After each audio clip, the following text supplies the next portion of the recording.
We're starting.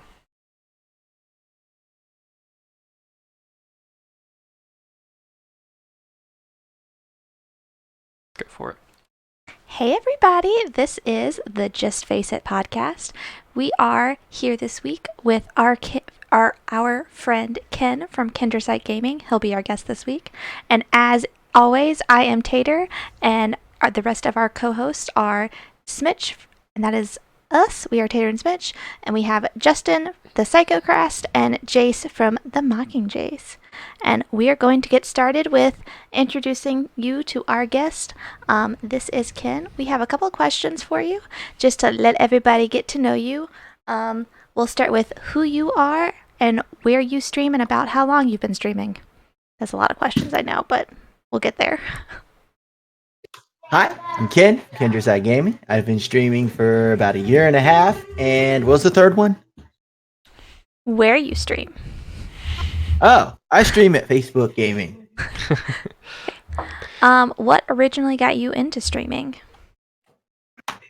I originally started streaming because I want something for my kids to remember me like 10, 15 years from now. I want them to see what I did in my prime. I want them to be happy and proud of what I've done.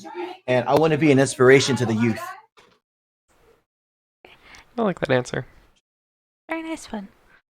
Last question before we get into our topics for this week. Oh, sorry. What do you find to be your favorite part about streaming? My favorite part? Yeah.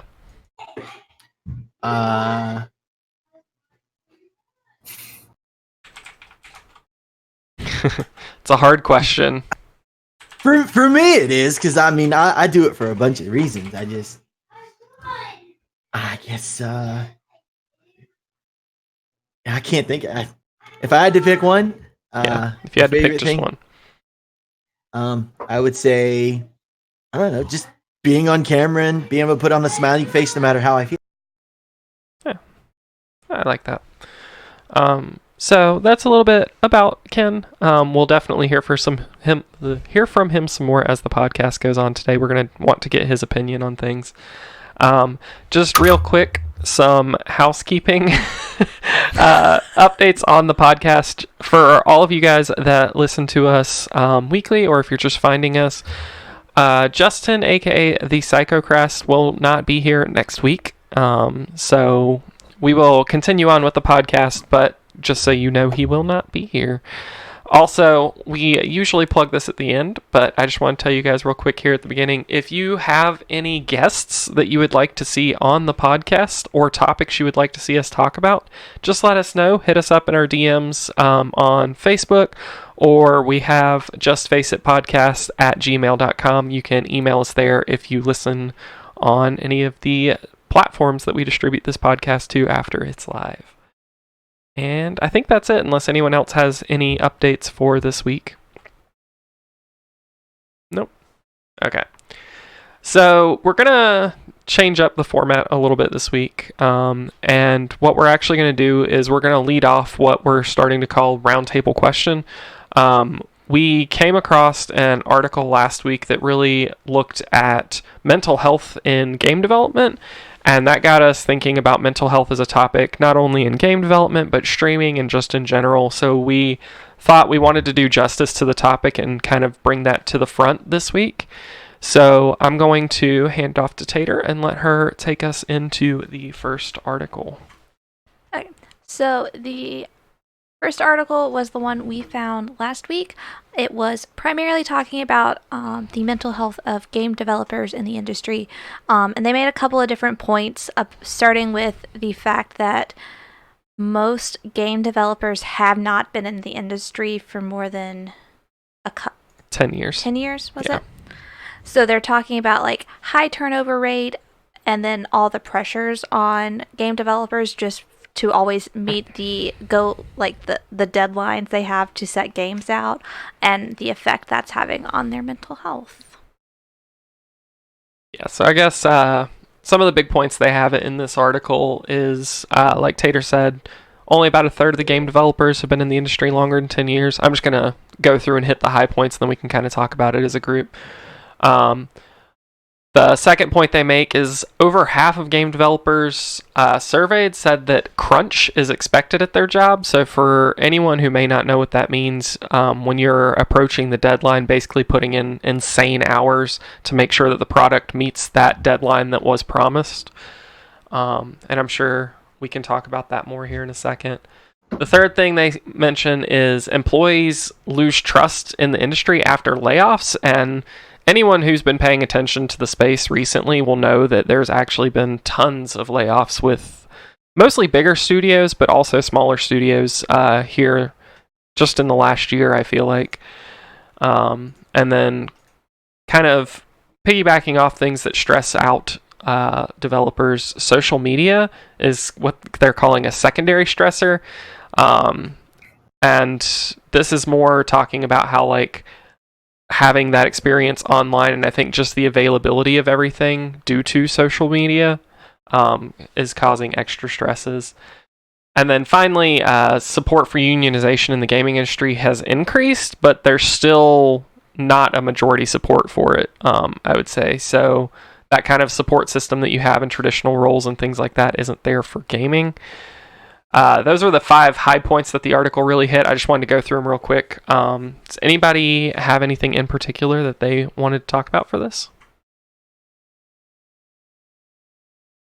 I mean, everything in this article kind of goes, I think, hand in hand from what you could assume under common sense. I mean, you see, you know, we're in this amazing world where you got this this wealth of information that's shared by everybody, but in that we also find increasing isolation.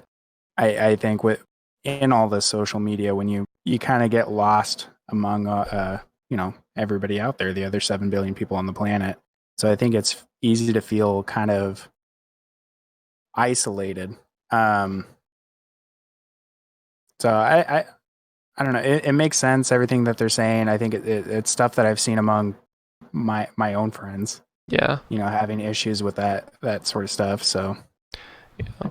I'm curious, Justin, you have, I believe, a cousin who's in game development, correct? Yep. Have you heard anything along these lines from him? I'm just strict curiosity. Yeah. He works for High Res Studios. Mm-hmm. And they're most known for like their free-to-play games, so they have to come out very fast and be updated quite a bit. Yeah, there's points and times throughout the year you won't even see him on Facebook for months, and then suddenly he comes back and he just looks like he's drained, and he gets to a point where once again the isolation comes in. Mm-hmm. He just kind of shuts everybody out and doesn't talk. He deals mostly with just stress, being under pressure for the crunch time. Yeah. Because if a game gets delayed, you know, fans get angry. They don't really care why it was delayed. They believe that it should come out the day it was announced. And I'm guilty of that. Final Fantasy VII. The human element gets forgotten sometimes. Yeah. And you gotta remember that they're people too, and they're doing a difficult job. If you don't think game development is difficult, go ahead and download a free gaming app. Like, download Unity and give it a try. It's not easy, especially if you have a 6-month time span to do so. Yeah. Well, I love high-res games, so make sure to tell them that I love them. They're great. I appreciate them. But I liked what they said about spacing the dev's name, but the guys who made Cuphead. Mm-hmm. They were asking about it was a big thing recently. They were asking about when the DLC for it was going to be released and all this, and then getting it ported over to the Switch.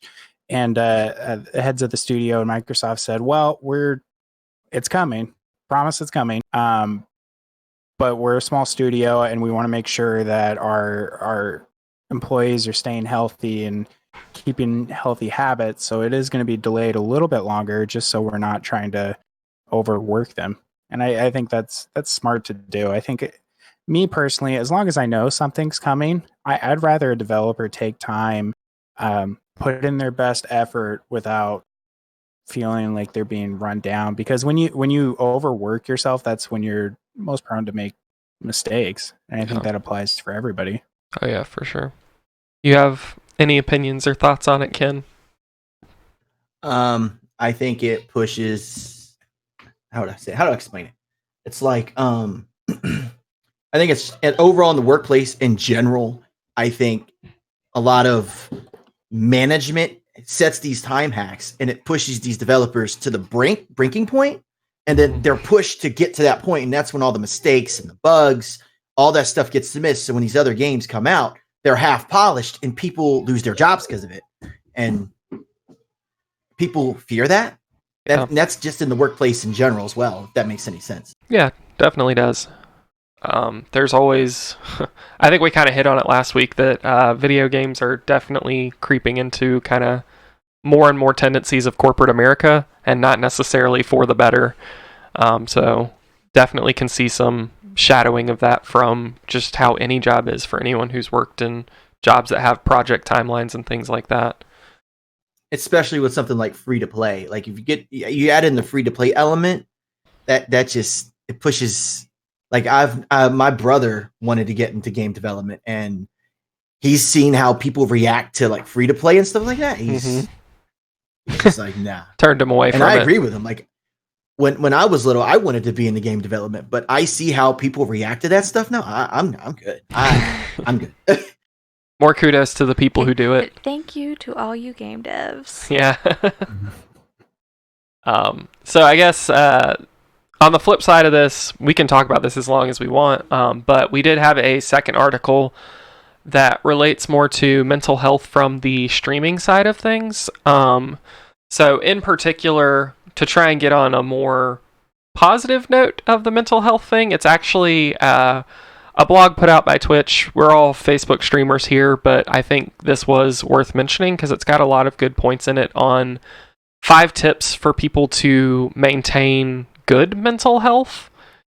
So I kind of want to take a little more time on this because I feel like this may hit people a little more close to home than it does talking about game developers. That's kind of a isolated space, but I feel like these points are definitely going to hit home for some streamers, but B, just for people in their general life. I think some of these tips translate not just to streaming, but just for people who may struggle with mental health in general.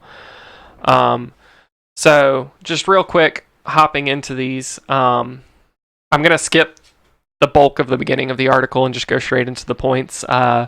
The first thing that this article mentions is connect with social supports. So this point, Tater pointed out they make a really good analogy for gamers, and that's life doesn't have to be single player, and it shouldn't be. So connection is a very important aspect of mental health, and having those connections with other people. And I thought maybe this is something that we could all kind of talk about our personal experiences. I don't know, each person has their own battles and things like that, and I don't know how comfortable each person is getting into details, but we could at least hit on how gaming has helped us from that social aspect. And anyone's clear to take the floor. Okay. So, when I was 16 years old, I was clinically diagnosed with depression. That has been 15 years, just about 15 years now. And I still deal with it every day. Just because I like to make jokes and smile and stuff doesn't mean on the inside I'm feeling that way. In fact, a lot of the times I'm not. That's a good analogy because if I play games by myself, and you can kind of tell if you've ever watched any of my solo streams, I'm not quite myself. I shut down. I don't talk. I don't make jokes. I just kind of go with the flow, get it done, and my stream just seems like it's half-hearted. And the reason being is I get stuck in my own mind, and I start thinking about a bunch of terrible stuff. My mother abandoned me when I was 9 years old. And I have not spoken to her since I was 16 years old. Last I knew, she was in jail somewhere. That's about it. I love my dad, but he was always very busy when I was a kid, so he wasn't there a lot. I had no friends growing up, being one of the older kids on the block. It wasn't until I was like 14 that I really made some friends that are still friends to this day. So I took to gaming as an escape. I played a lot of RPGs where you get emotionally invested into characters, and I felt like I had friends for a couple hours a day after school. And school was not good for me either. I was forced to drop out of high school when I was younger due to bullying and just a bunch of stuff. I was hospitalized twice from my depression. I'm not going to get much farther into that. Last time I was hospitalized, I was 20 years old, and I stopped talking to everyone for 5 years. I didn't speak to any friends, didn't hang out with anybody. Nobody knew where I was, if I was alive, or anything like that. So, video games in general always gave me that slight escape, that away from reality, which I was never happy in until recent years. The last 10 years of my life is really the only time I've been happy. And playing with, I always play with Anthony, and then I met you guys. I play with you guys a lot, and like the Saturday night game crew always gets me super excited because I'm comfortable enough around you guys to really be the weird me that I am, and always cracking jokes. The Justin that we love. Yeah, and if it wasn't for video games, I wouldn't have that outlet to show the little bit of happiness in me. Or if it wasn't for like Nicole, who's my wife, I wouldn't have any real outlet in my day-to-day life. I would go to work, and then I would be stuck in my head. I would come home, and I'd be stuck in my head, and who knows where I would be at that point in time. So, yeah, thank you, video games. And that's a little bit of a story that I've not told anybody outside of Anthony, Nicole, and a couple other friends. Yeah. Oh, we love you, Justin. Yeah. Well, I really appreciate you sharing that. I think stories like that really help other people realize they're not alone. And that's another thing that a lot of people get out of gaming, is that sense of community, and knowing that other people who also have this interest are going through similar things, I think may help someone out there. So thank you for sharing, Justin. Yeah. You gonna say something, Jace? I think you both started talking at the same time. I was just from my perspective as a streamer, it's one of my favorite things, and I've noticed it a lot. Is and I'm sure everybody else has too. I feel like people come to streamers as a chance to kind of talk when those people don't necessarily always have someone to talk to, and that's something I always appreciate doing. Yeah. That if I can help brighten someone's day a little bit, or hear about what's going on in their day, it makes me feel a little safer about that person being safe. And from most streamers I've talked to, they've had those kind of same experiences. So I like being able to provide. I mean, obviously we're not therapists, so I was gonna add that in there. Yeah, we are not medical professionals.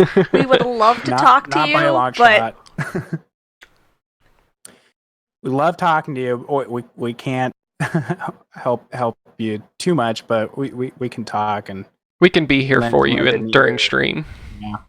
And I love being able to do that, and I love being able to have the trust and confidence of someone who might be a little bit lonely otherwise, be able to hang out and talk with them and find out what's going on with their day.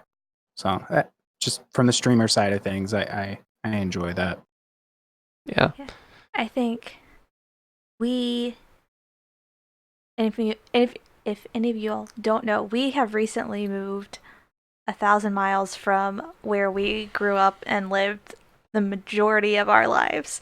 So for us, having all of our new stream community and all the friends we have made through streaming still be there for us, even though that we have physically moved locations so drastically, has been a great help in just like us being more comfortable to do the things that we needed to do for us. Mm-hmm. So while we have moved away from almost all of our friends, we still have everybody who we weren't already close to. So like Justin, Jace, Ken, y'all all have originally lived far away from us, and now so nothing really has changed in that aspect. Yeah. And we still get to talk to all of our stream friends, and that's made it a lot easier to not necessarily have friends in close proximity anymore.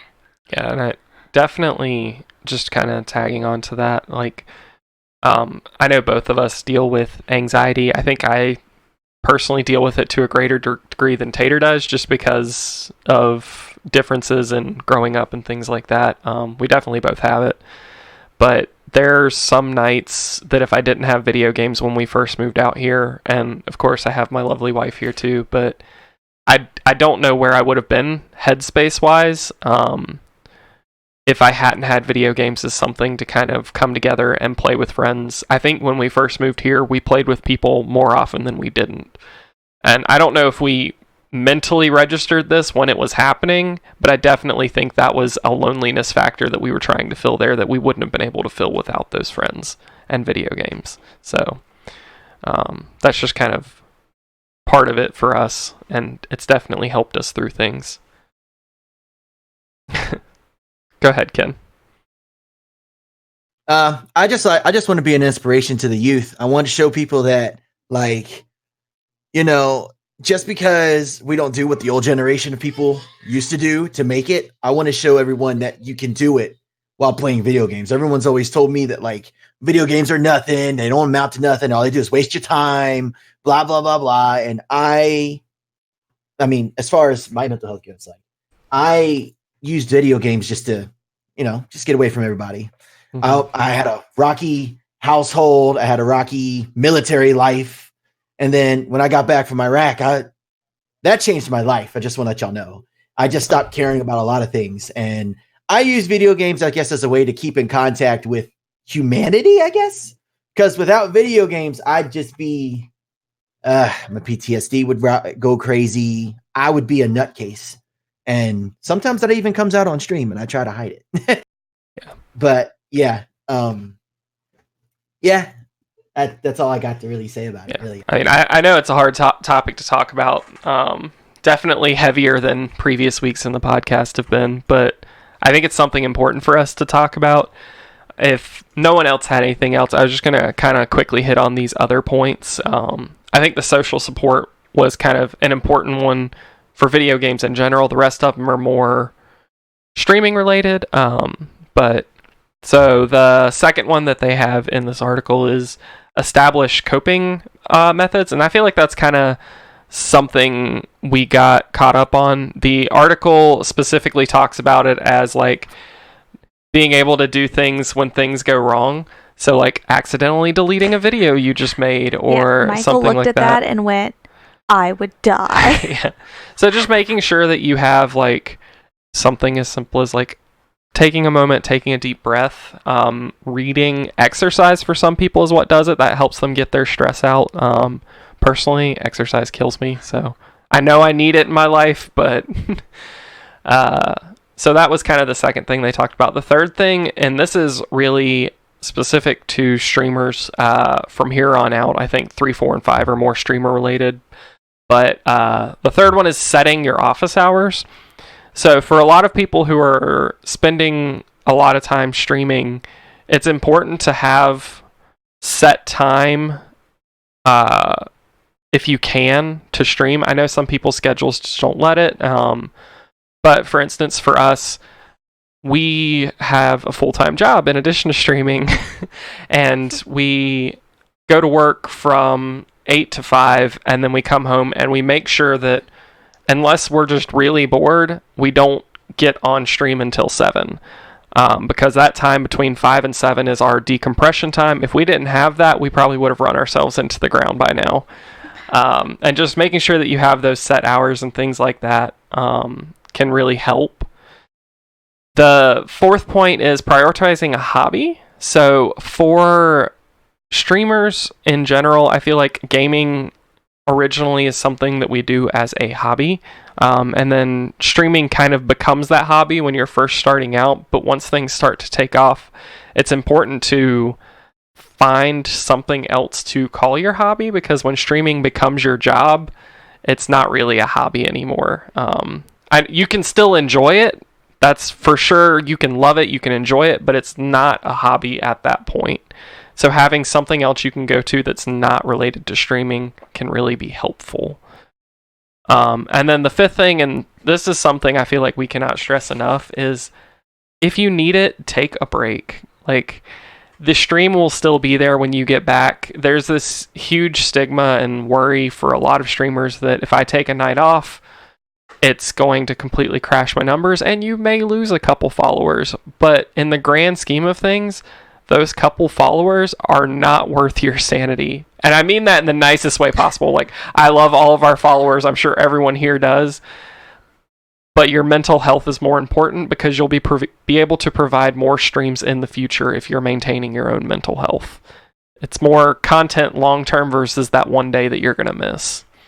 Go ahead. And the article emphasizes that it's not necessarily like, it doesn't have to be big blocks of time. Maybe just like take 30 minutes and just like not think about streaming. Don't think about video games. Don't think about anything stream related. Because sometimes that's all you need to get back to where you're going. But then sometimes you do need that longer break, and you should not feel that you can't do what you need to do for you because of your stream. Did anyone else have anything they wanted to add into that? Yeah, I mean, I work a very heavy lifting manual labor job.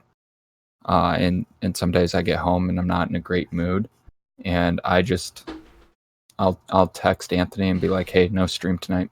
I'll announce that I'm not streaming, and there'll be times where I don't stream for days because I got to get myself back to being me before I go on. I don't want everybody else seeing, like, not necessarily like a short-tempered Justin, because you guys love the rage. I don't know why. You guys love the rage. I like the rage. I'm sorry. But I don't want you guys to see a darker side of me that's not enjoyable to watch. So I'll just play games off stream. I have a bunch of games that I don't ever stream that I specifically keep away from streaming, just so I keep I have something different to look forward to. Mm-hmm. So definitely find something that helps, whether it's tacos, because you can't go wrong with tacos, or Tacos are the it's best. movies, or reading a book. Just find something, do it, take the time off you need. Don't stream every single day. Don't kill yourself. It's just like an actual job. Don't kill yourself doing that either.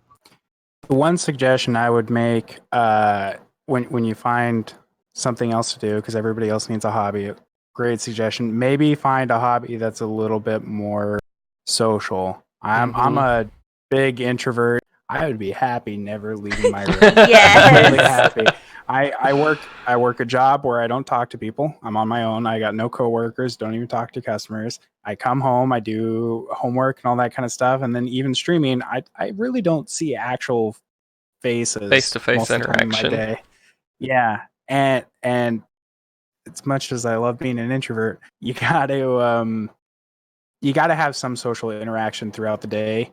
And I love their suggestion that they had of just playing Magic the Gathering at a local shop or stuff like that, where it humans we need that. We need a little bit of socialization here and there.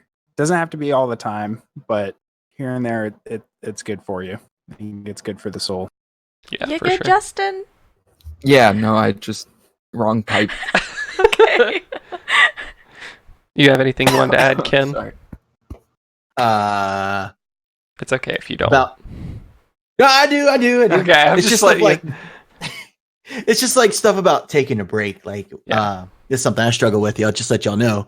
I feel guilty when I miss my days of streaming, and I'll stress about missing it.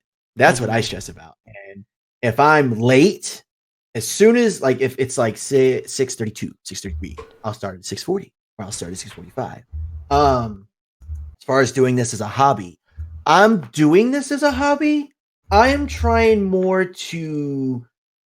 I guess I'm trying to. Overall, I know everyone's ultimate goal is to do this full time. Yep. And I spend, I think, every waking moment when I'm not with my kids or my wife, I'm doing something related to streaming. Either I'm trying to make a graphic, I'm trying to listen. I'm trying to figure out ways I can make things better. But I also use all of that as my coping. If that makes any sense. Yeah. Like I put all my everything I have into trying to make things better. And that has distanced me a lot from the social aspect. Mm-hmm. But outside of this, I'm not outside of streaming, outside of some of the group chat, some of you guys are in. Outside of that, I don't socialize at all. When I come home, I clean, I cook. I use that as my way of coping from things like streaming, things like everything else. Like I clean, I cook, I go shopping. I don't have a social life outside of this myself personally. Well, I don't think that's necessarily a bad thing as long as it works for you. Each person kind of has their own thing. And I mean, for instance, not to call you out, Ken, but the people that we socialize with in that group chat we have, a couple of them are at your house right now. So like, even though it's not like something that happens all of the time, I feel like you do still get social interactions through that group, because they're probably about half the people in that group don't necessarily stream. So I feel like there are ways to be, it's probably more than half or less than half, but there's still ways to be social even if you aren't comfortable going out or you don't have those things. But I think it's kind of to each person their own. But if you feel like you're not getting that social and you can tell that it's having a toll on you, go find those outlets, is the best advice I think we can give.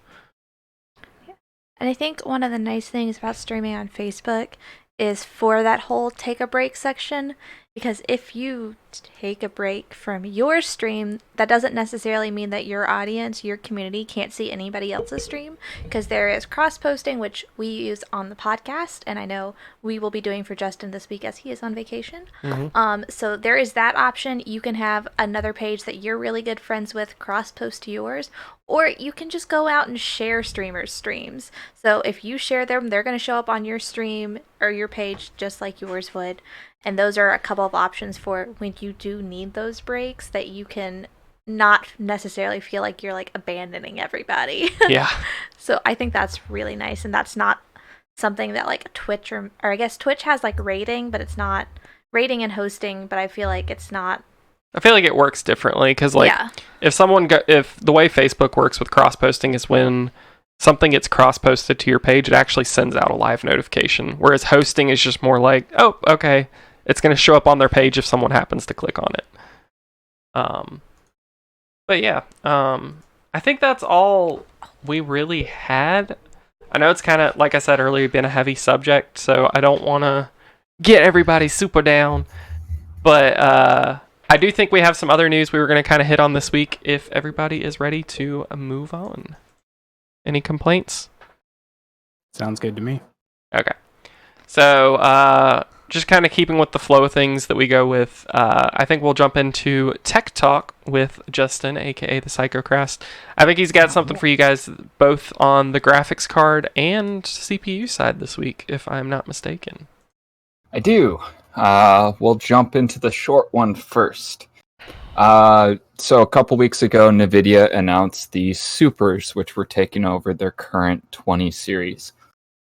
Unfortunately, they fall a little flat. So when a new card comes out, you expect a pretty decent a pretty decent upgrade. This time around, we're not getting that. Most notable, the 2080 Super was supposed to be the new 2080 Ti. It's trailing behind the 2080 Ti currently at 35%. Good. Which makes a discontinued card that you can't buy brand new unless you buy it off of like a third-party site right now, better than the new biggest best thing that's come out. The 2070 Super is also only 4% better than the current 2070. Where the 2080 is only 6% better than the 2080, or the 2080 Super is only 6% better than the 2080 that is currently out. However, there is some little silver lining here. The 2060 Super is 18% better than the current 2060. So if you're looking for mid-tier gaming and you want a graphics card that's going to handle that, no problem, go with the 2060. However, if you have a 2080 Ti currently and you're looking to upgrade, you're going to have to wait a little longer until either NVIDIA puts something out or the Navis come to the marketplace. Yeah, so currently the RTX 2080 Ti, its 4K score is 7,500. The 2080S is 6,500. The current 2080 is 6,000, and the 2070S is 5,600. What do those numbers mean, Justin? It's the 4K bit rate, so speeds and frames. Okay. Thank Gotcha. you. Context. Sometimes we get a little too far down the rabbit hole and we have to pull Justin out. Yeah. Numbers in general, man, I was and my eyes are going to glaze over. What? Sorry. So the current rating in the Gotcha. NVIDIA cards, the high quality cards, is the Titan RTX, of course, is still the strongest one out there.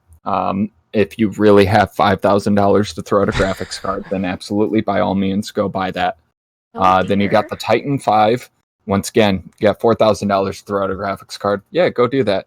You got the 2080 Ti beating the just normal Titan 5, and then you have the 2080 Super. Below that is the Titan XP, and then the 2080. There's so many graphics cards. Yeah. Mhm. On a technological point, it's kind of sad to see, but these are just early benchmarks. There is still time for them to work things out. Maybe they'll do some last minute tweaks before the 23rd.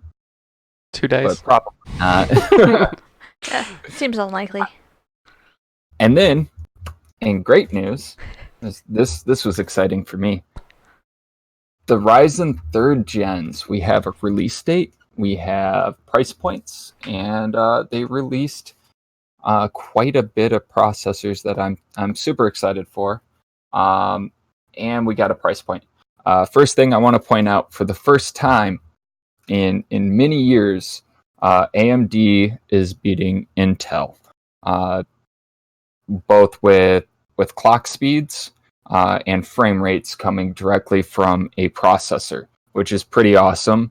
Maybe we'll see some market share change from Intel. Now, that's not to deny or to deter anybody from going with Intel.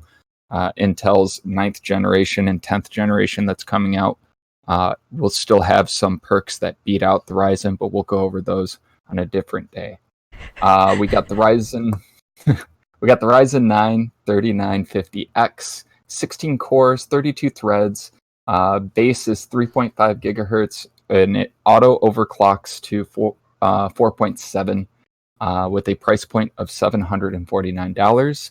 That is supposed to come out in September. There's no real release date on that, just the month of September. We got the 3900X, which is the upgraded version of the processor I currently run. 12 cores, 24 threads, 3.8 gigahertz to 4.6 at the price point of $499. That's pretty awesome. We got the R7 3800X, 8 cores, 16 threads, 3.9 to 4.5. Price point is $399.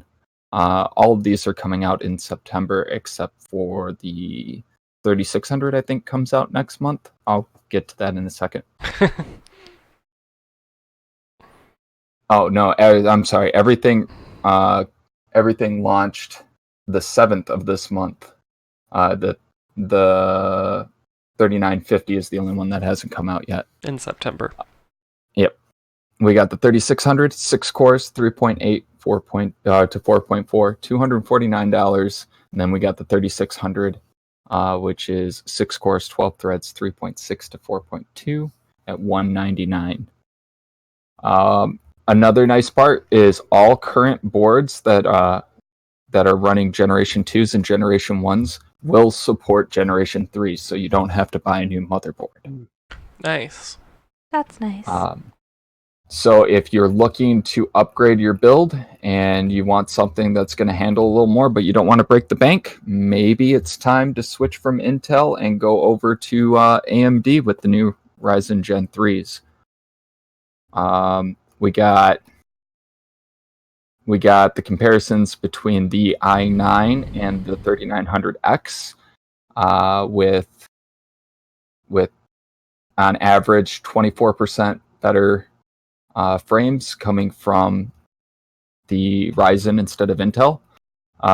Even with the 3800, it's beaten out the current 9700K i7 by quite a bit. And then even the low end is beating out the i5 by upwards of 43% frames. So that's pretty awesome. That's really all I had for tech news. That's the one that really got me excited. So everybody, go out and buy AMD. Let's switch the market share. Let's do this. Competitive market. Woo! Yay! Yeah, it only took many, many years, but it's finally happening. Well, AMD's in a good place because, I mean, they're second in graphics card, second in processors, and then they own console. Yeah. Yep. So kind of puts them number one overall. Yeah. They're just kind of, they're doing their thing. Yeah. Do you have anything to add, Ken? Usually we just smile and nod while Justin talks through his tech stuff, so... I understand it all. It's just I haven't replaced my processor in like 6 years, 6.5 years. And also like games like, I mean, my computer can handle games like GTA, Max Graphics, stuff like that.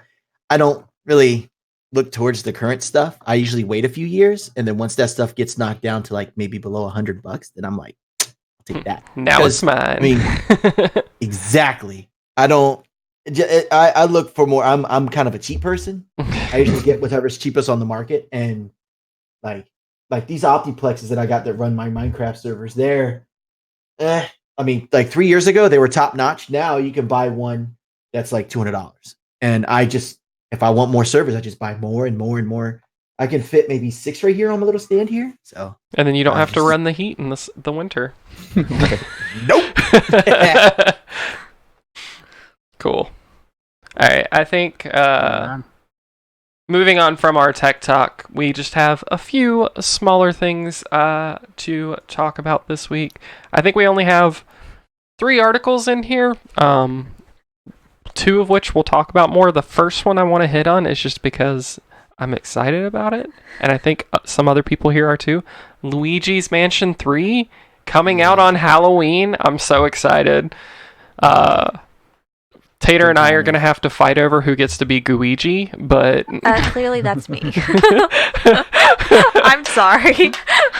I've always been a huge fan of Luigi's Mansion, and seeing that there's actually going to be a multiplayer in it is just like, I can't wait. And then Halloween, I'm going to try and pick it up Halloween night, and that may be a long stream Halloween night, depending on what day Halloween falls on this year. I think it's a Thursday. That'll be fine.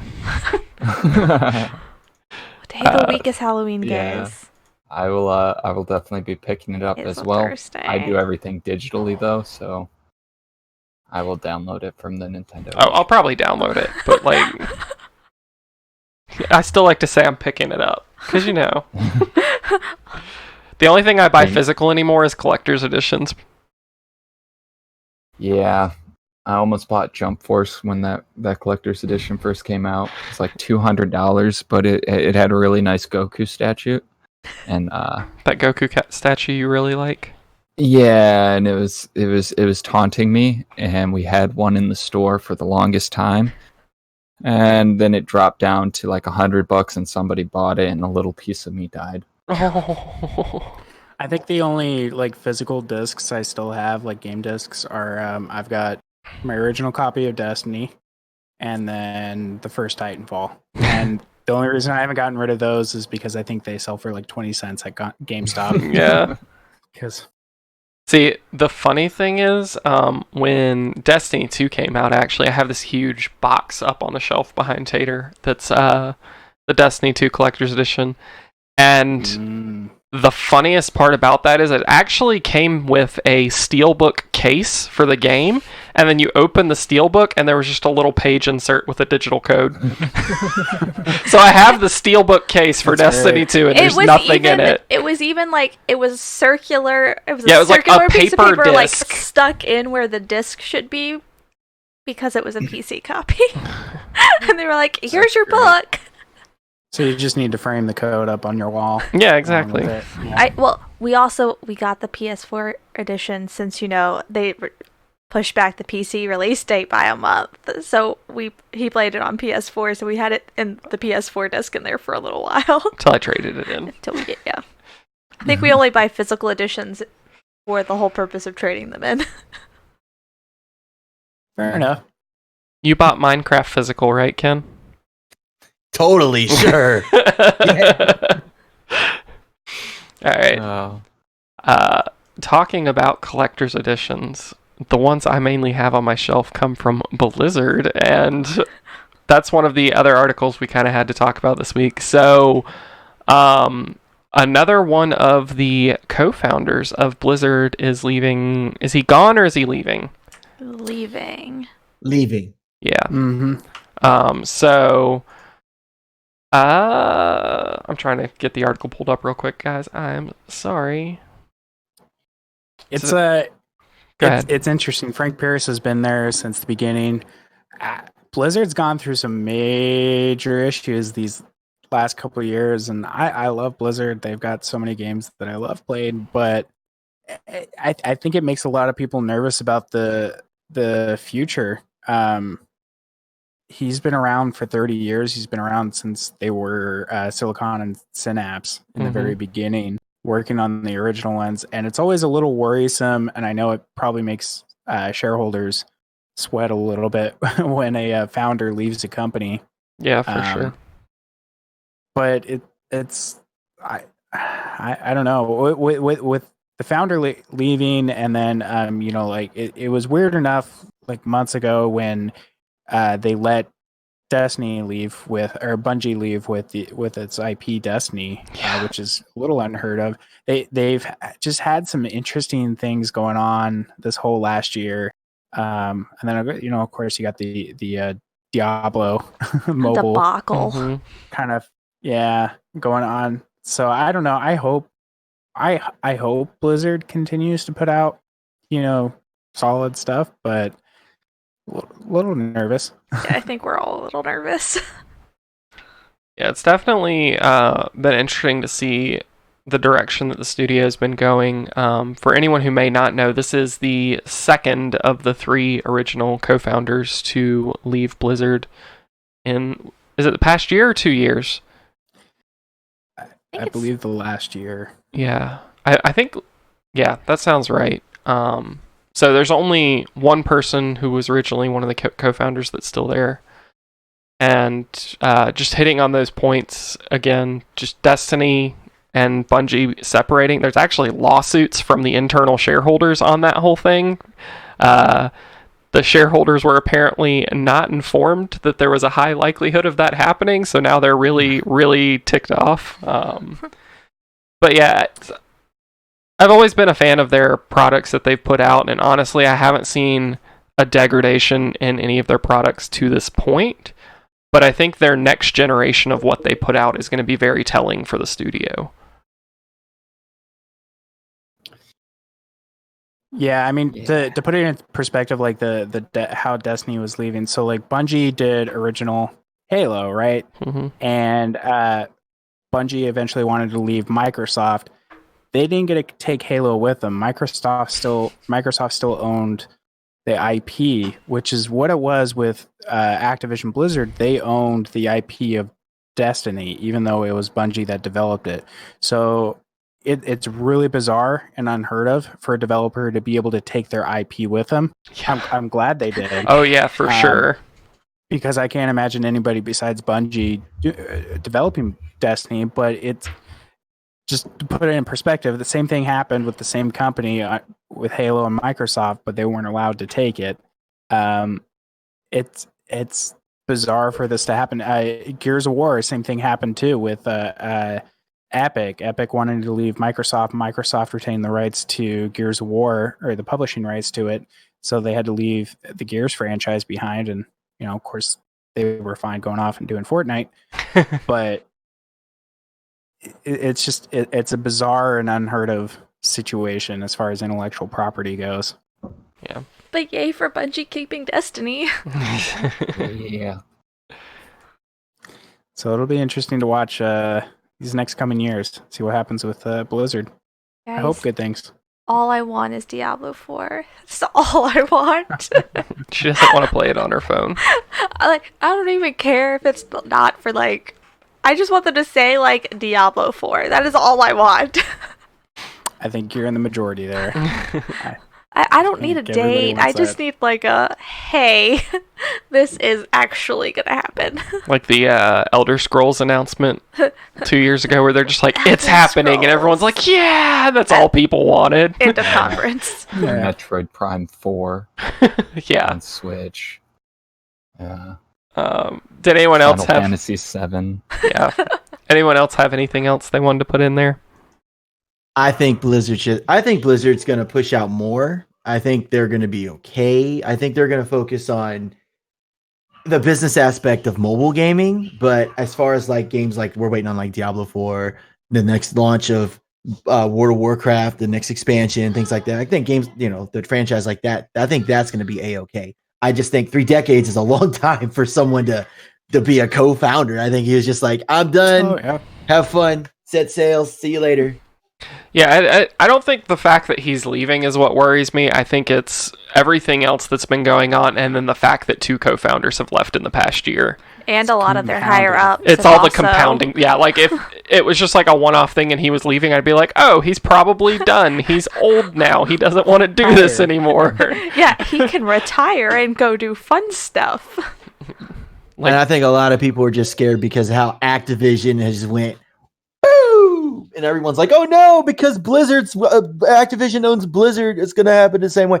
I think it's going to go down, but I don't think it's going to go completely, because WoW is still a number 1 MMO of all time, and there's nobody's just going to completely just stop playing it. It's never going to stop being a revenue for Blizzard. So they're just going to keep doing things to people to keep funding it, and Yeah, I don't think they're going anywhere. I just hope they keep their content level to the same thing that it's been in the past. For sure. So moving on to the last article that we have slated up for today, and we'll try and hit this one quick because we are getting close to the hour. GameStop is actually brainstorming, I guess is the best way to put it, ways to get their stores relevant again. They have seen huge dips in their revenue. The article that we have in particular says, I think, $500 million decrease in Q3 of last year from Q2. And then the thing it notes after that is they actually sold one of their companies that they held for $700 million. So if they hadn't sold that company, they would have seen a $1.2 billion drop in sales from Q2 to Q3. Which is insane. That's like more money than my brain can even comprehend, honestly. But what they're doing moving forward and trying to kind of revitalize their stores is the article is written to make it sound like they're going into retro gaming. That's one of the things they're doing, but they also, the thing that stuck out to me is that they are looking at getting more into esports and like building local leagues and hosting them at GameStops and things like that, which I thought was interesting. What were your guys' thoughts going through this article? So I've worked at TNT Games. I've worked at another couple retro game stores. They are vape shops now. So the retro game stores, they're cool. It's a cool little niche, but it's not sustainable. I do like them doing, because GameStop used to hold tournaments back a long time ago, and it was a lot of fun to go out there and see a bunch of people you never even met before and like do a Call of Duty tournament or do a Halo tournament. I think that would be really cool. But with everything going digital and internet speeds just getting higher and higher, I think they're going to have to rethink their entire company to stay alive. Yeah. Another kind of along that lines of digital, one of the interesting things I think they talked about is they actually threw around the idea of having physical couches and TVs in their stores to let people come in and actually try games. And I think that's interesting, but I'm not sure how it would help them make sales, because at the end of the day, someone's probably going to come play it and be like, oh, I like this, and then go home and let their computer or their Xbox or PlayStation and just buy it. Yeah. There's also demos that you can download to take care of that as well. Yeah, for sure. But go ahead. Yeah, I think GameStop's been dying for quite a while.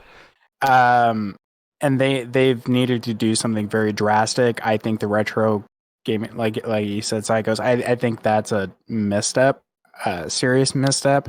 It's definitely not sustainable. Nobody's going to pay lots of money for old retro games, as fun as they are.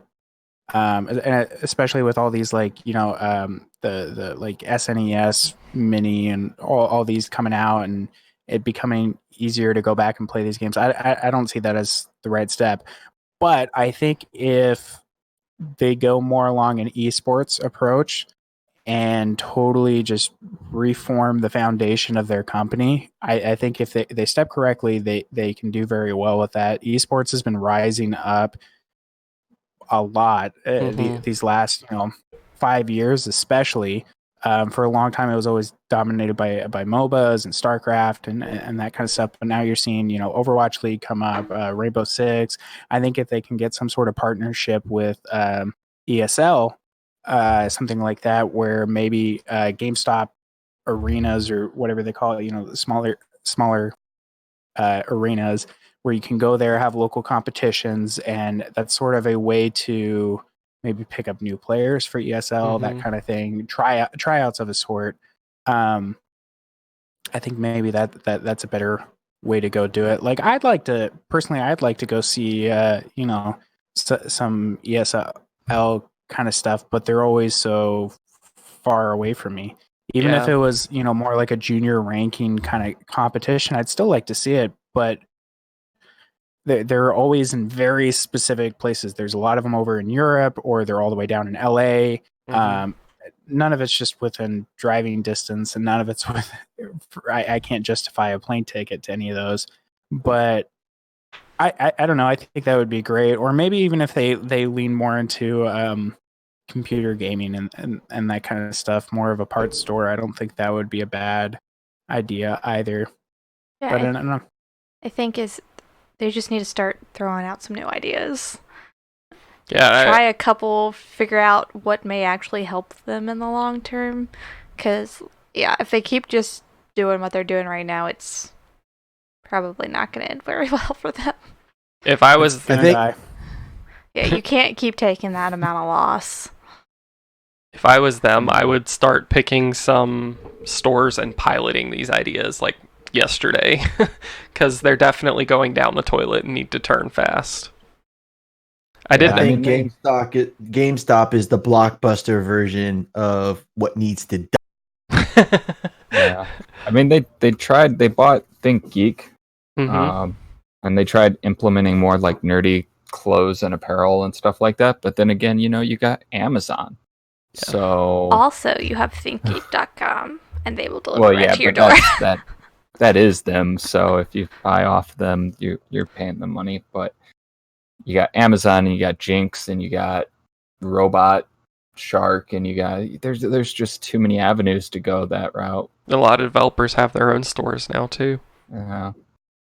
I think we're in a interesting kind of turning point in history, and it's not just talking about gaming in general, but the way people buy things. If you look way back when, it used to be when people needed something from the store, you had little moms and pop shops. Then a thing called Sears catalog came in, where you could buy homes from the Sears catalog, and they send you all the materials, and you build it yourself way out there. Then you had the rise of department stores, and that became it. Your one-stop shop for everything. And now we're starting to see stores in general sort of decline. Everybody does their ordering online, and GameStop is they're in that. They are a store, a physical store, and they're part of that just general decline. Everybody wants to order off of Amazon. They want it instantaneous. They just want to click a button and have it sent to them, not think about it in general. So I think if GameStop wants to persist, they need to view themselves as something different than a retail store completely. Yeah. Yep. All right. Yep. I think we are actually just past the hour mark, so we'll go ahead and start getting things wrapped up here. And if we want to jump into our rapid fire questions for Ken, I say you can take it away, Jace. You ready, Ken? Got it. All right. Need to answer these as quickly as possible. Sounds good. All right. What is your favorite game franchise? Mojang, Minecraft, Sandbox. You seem Okay. very unconfident about that. What's your favorite game controller? PS4. What is the airspeed velocity of an unladen swallow? Too fast. Wrong. Okay, go Justin. Tacos or burritos? Tacos. Cake or pie? Pie. 2 + 2 + 4 - 2. 2. No. But it's 6. Okay. What's your favorite snack? Bacon.